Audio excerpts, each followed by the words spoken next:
I'm sitting across from Liam, watching him open the folder named Evan_handover. HR put him here to learn my job. He is being paid half my salary. Karen smiles and says, "We're saving the company $60,000 a year." Pause. I had worked at Evergreen Analytics for 6 years. I was a senior account manager. I managed 12 clients that brought in $4.3 million a year. My annual salary was $78,000. I had converted leads at 42% above target. I lived on coffee and quarterly bonuses.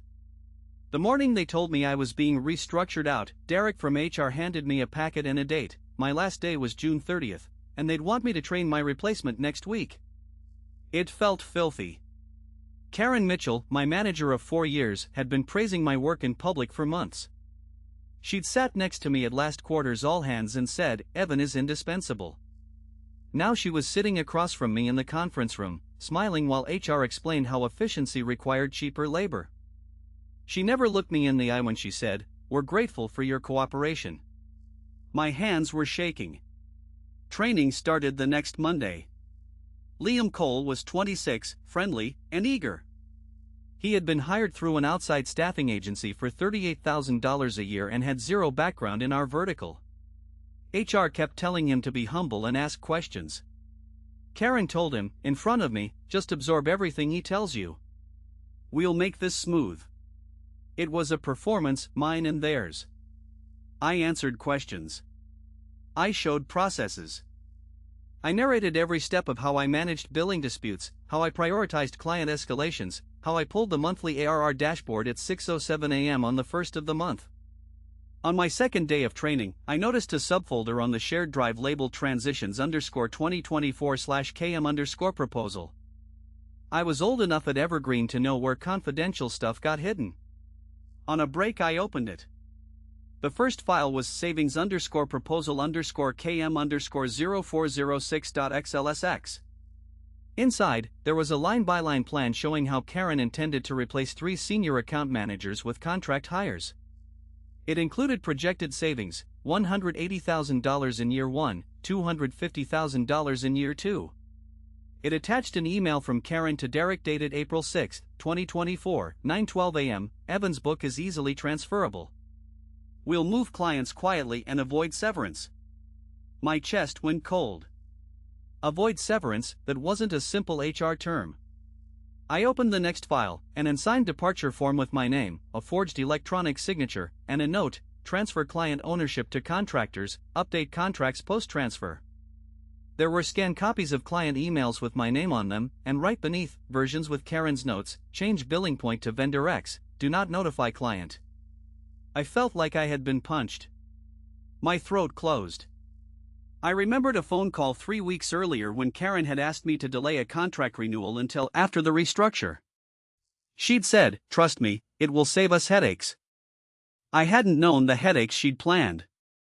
That night I stayed late. I downloaded everything. I printed the key emails. I copied the spreadsheets.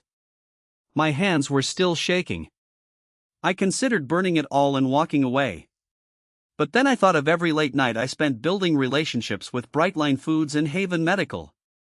I thought of the clients who trusted me. I thought of my mortgage. I felt anger simmer into a kind of cold focus.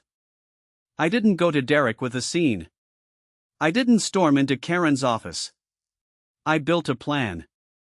Step 1, documentation. I built a secure folder with timestamps, email headers, and screenshots. I had a timestamped copy of savings_proposal_KM_0406.xlsx. I had the email from Karen telling HR to move clients quietly. I had the forged departure form.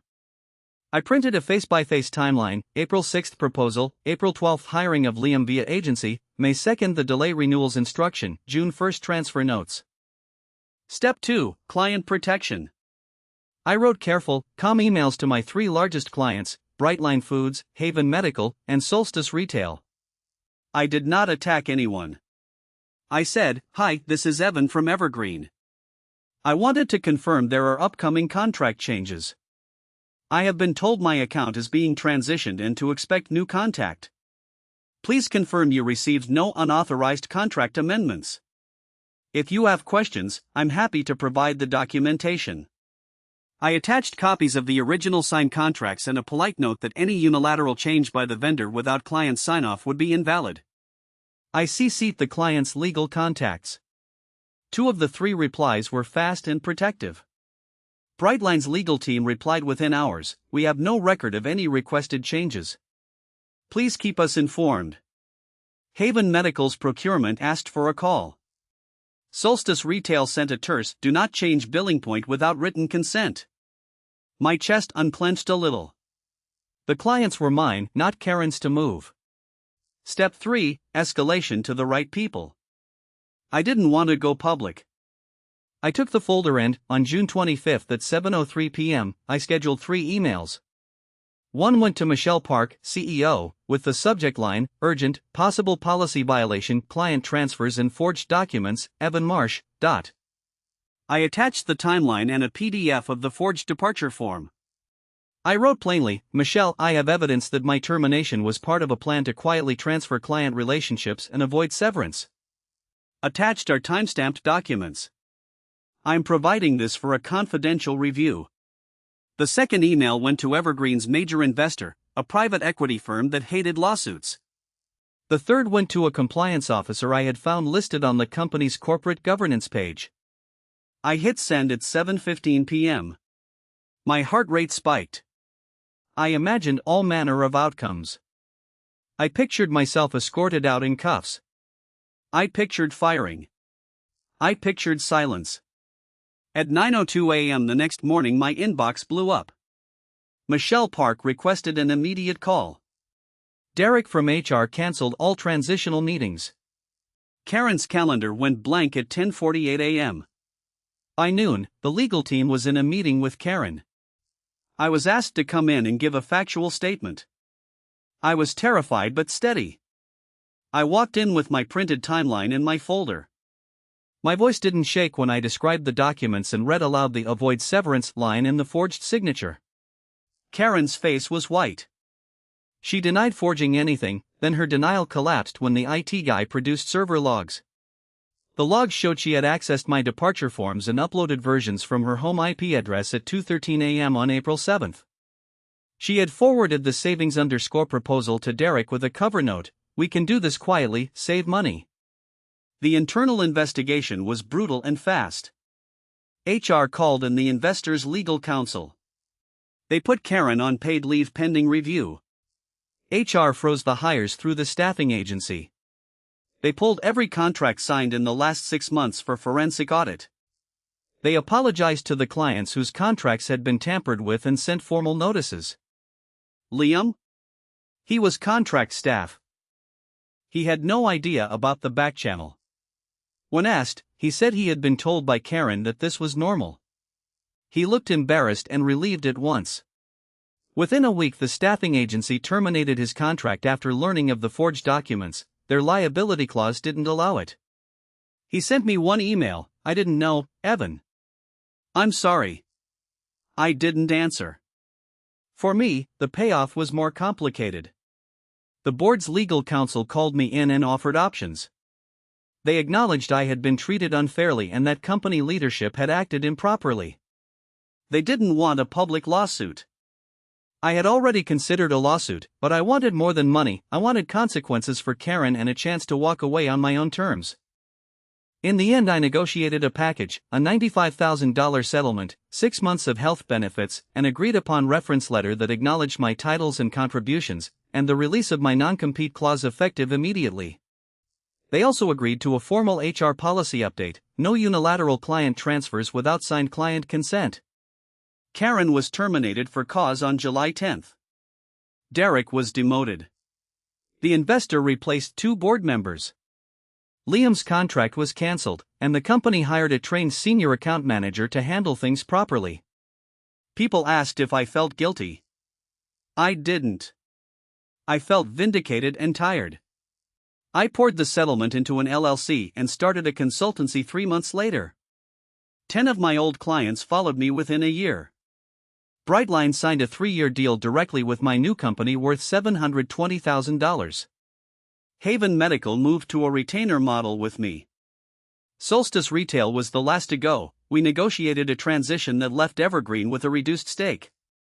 Karen's name became a cautionary tale in internal HR training. Derek's career slogged for a long time. Liam moved to a different industry and sent me a LinkedIn message a year later. I learned a lot. Wishing you well. I didn't reply. I lost sleep for a month after the emails. I worried about burning bridges. I worried about retaliation. But the board had acted. The investor wanted stability. They couldn't afford a lawsuit or a PR scandal. My evidence did the work. The cost to me wasn't just what I filed. I had to watch people I liked get put through a mess. I had to spend nights compiling proofs and speaking to lawyers. I had to let go of the naive belief that loyalty at a company would be returned. But I also learned how much leverage an employee with documentation and client trust can have. A few months after everything settled, I stood in my small office, now filled with plants instead of stale corporate awards, and thought about the conference room where Karen smiled while telling me I was replaceable. I had trained my replacement. I had handed over my processes. But I had kept my client's trust and my evidence. That gave me options. Pause. Was it messy? Yes. Was it worth it? For me, absolutely. What would you have done if you were forced to teach someone how to take your job?